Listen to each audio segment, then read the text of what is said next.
DK Shivakumar ಕೂಡ ಇವತ್ತು high command ನಾಯಕರನ್ನ ಭೇಟಿ ಆಗ್ತಾ ಇದ್ದಾರೆ. ಸಿಎಲ್ಪಿ ಸಭೆ ಸೇರಿದಂತೆ ವಿವಿಧ ವಿಚಾರಗಳ ಬಗ್ಗೆ ಚರ್ಚೆಯನ್ನು ಕೂಡ ಮಾಡ್ತಾರೆ. ರಾಹುಲ್ ಗಾಂಧಿ, ಮಲ್ಲಿಕಾರ್ಜುನ ಖರ್ಗೆ ಜೊತೆ ಚರ್ಚಿಸುತ್ತಾರೆ ಇವತ್ತು ಡಿಕೆ ಶಿವಕುಮಾರ್. ಜೊತೆಗೆ ನಾಳೆ ಸಿಎಲ್ಪಿ ಅಂತ ಹೇಳಿದರೆ ಪ್ರಮಾಣ ವಚನ ಸ್ವೀಕಾರ ಮಾಡುವಂಥ ದಿನ ಯಾವುದು ಅಂತ ಕೂಡ ನಿಗದಿಪಡಿಸ್ತಾರೆ. ಸೊ ಹೀಗಾಗಿ ಇವತ್ತು ಡಿಕೆ ಶಿವಕುಮಾರ್ ಕೂಡ ಈಗ ಅವರು ಮುಖ್ಯಮಂತ್ರಿಗಳು ಮಾಜಿ ಅಂದರೆ ಡಿಕೆ ಶಿವಕುಮಾರ್ ಕೂಡ ಮಾಜಿನೇ. ಯಾಕಂದರೆ ಇಡೀ ಸರ್ಕಾರವೇ ಅಲ್ಲಿ ವಿಸರ್ಜನೆ ಆಗುತ್ತೆ, ಡಿಸಾಲ್ವ್ ಆಗುತ್ತೆ. ಯಾಕಂದರೆ ಪ್ರಮಾಣ ವಚನವನ್ನು ಅಂಗೀಕಾರ ಮಾಡಲಾಗಿದೆ. ಇವರನ್ನು ಡಿ ಸಿ ಎಮ್ ಅನ್ನೋದಕ್ಕಿಂತ ಡಿಕೆ ಶಿವಕುಮಾರ್ ಅಂತ ಹೇಳ್ಬೋದು. ನಿಯೋಜಿತ ಮುಖ್ಯಮಂತ್ರಿ ಅಂತ ಹೇಳಲಿಕ್ಕೂ ಕೂಡ ಈಗ ಕಷ್ಟ. ಸೊ ಹೀಗಾಗಿ ಸದ್ಯಕ್ಕೆ ಮುಖ್ಯಮಂತ್ರಿ ಆಗುವ ಉಮೇದಿನಲ್ಲಿರುವಂಥ, ಉತ್ಸಾಹದಲ್ಲಿರುವಂಥ ಡಿಕೆ ಶಿವಕುಮಾರ್ ಪ್ರಮಾಣ ವಚನ ಸ್ವೀಕಾರ, ಸಿಎಲ್ಪಿ ಮೀಟಿಂಗ್ ಬಗ್ಗೆ ಒಂದು ಚರ್ಚೆ ಮಾಡಿ ನಿಗದಿಯನ್ನು ಮಾಡಲಿಕ್ಕೆ ಹೊರಟಿದ್ದಾರೆ. ನಾಳೆ ಬಹುತೇಕ ಎಲ್ಲ ಶಾಸಕರಿಗೂ ಸೂಚನೆಯನ್ನು ಕೊಡಲಾಗಿದೆ. ಬೆಂಗಳೂರು ಬಿಟ್ಟು ಹೋಗಬೇಡಿ, ಬೆಂಗಳೂರಲ್ಲೇ ಇರಿ ಅಂತ ಹೇಳಲಾಗಿದೆ. ಸೊ ಹೀಗಾಗಿ ಬೆಂಗಳೂರಿನಲ್ಲಿ ಉಳಿಸಿಕೊಂಡು ನಾಳೆ ಪ್ರಮಾಣ ವಚನವನ್ನು ಸ್ವೀಕಾರ ಮಾಡೋದಕ್ಕಿಂತ ಮೊದಲು ಹೊಸ ನಾಯಕನನ್ನು ಆಯ್ಕೆ ಮಾಡಿಕೊಳ್ಳುವಂಥ ಪ್ರಕ್ರಿಯೆ ಅಂತಂದರೆ ಅದು ಸಿಎಲ್ಪಿ ಮೀಟಿಂಗ್. ಸಿಎಲ್ಪಿ ಮೀಟಿಂಗ್ನಲ್ಲಿ ಎಲ್ಲ ಶಾಸಕರ ಅಭಿಪ್ರಾಯವನ್ನು ಪಡೆಯಲಾಗುತ್ತೆ. ಅಭಿಪ್ರಾಯವನ್ನು ಪಡೆಯುವಂಥ ಸಂದರ್ಭದಲ್ಲಿ ಕೇಂದ್ರದ ಪ್ರತಿನಿಧಿಗಳಾಗಿ ಇಬ್ಬರು ಪ್ರಮುಖರಾಗಿ ಇದ್ದೇ ಇರ್ತಾರೆ. ಒಂದು ಕೆ.ಸಿ. ವೇಣುಗೋಪಾಲ್ ಹಾಗೂ ರಣದೀಪ್ ಸಿಂಗ್ ಸುರ್ಜೇವಾಲಾ ಇಬ್ಬರು ಕೂಡ ಇರ್ತಾರೆ.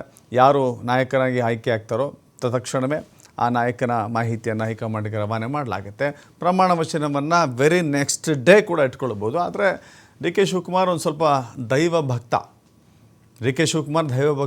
ಅನೇಕ ಗುರುಗಳನ್ನು ಹೊಂದಿದ್ದಾರೆ, ರಾಜಕೀಯವಾಗಿಯೂ ಕೂಡ ಗುರುಗಳನ್ನು ಹೊಂದಿದ್ದಾರೆ. ಅವರು ಸೂಚಿಸುವ ದಿನಾಂಕಕ್ಕೋಸ್ಕರ ಕಾಯ್ತಾರಾ ಅಥವಾ ವೆರಿ ನೆಕ್ಸ್ಟ್ ಡೇ ಅಂತ ಹೇಳಿದ್ರೆ ನಾಡಿದ್ದೇ ಪ್ರಮಾಣ ವಚನವನ್ನು ಸ್ವೀಕಾರ ಮಾಡ್ತಾರೆ ಅನ್ನೋದು ಕೂಡ ಈಗ ಕುತೂಹಲವಾಗಿ ಕಾಣ್ತಾ ಇದೆ.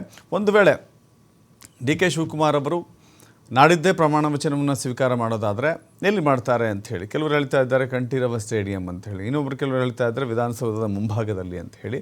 ಎಲ್ಲದಕ್ಕೂ ಉತ್ತರ ನಾಳೆ ಸಂಜೆ ಒಳಗೆ ಸಿಗುತ್ತೆ. ನಾಳೆ ಸಂಜೆ ಒಳಗೆ ನೂತನ ಸಾರಥಿಯ ಆಯ್ಕೆಯಾಗುತ್ತೆ. ಆನಂತರದಲ್ಲಿ ಪ್ರಮಾಣ ವಚನ. ಆನಂತರದಲ್ಲಿ ಯಾರನ್ನು ಮೊದಲ ಪ್ರಮಾಣ ವಚನದಲ್ಲಿ ಕ್ಯಾಬಿನೆಟ್ನಲ್ಲೇ ಸೇರಿಸಿಕೊಳ್ಳಬೇಕು ಅನ್ನೋದು. ಯಾಕಂದರೆ ಅನೇಕರು ಕಾಯ್ತಾ ಇದ್ದಾರೆ.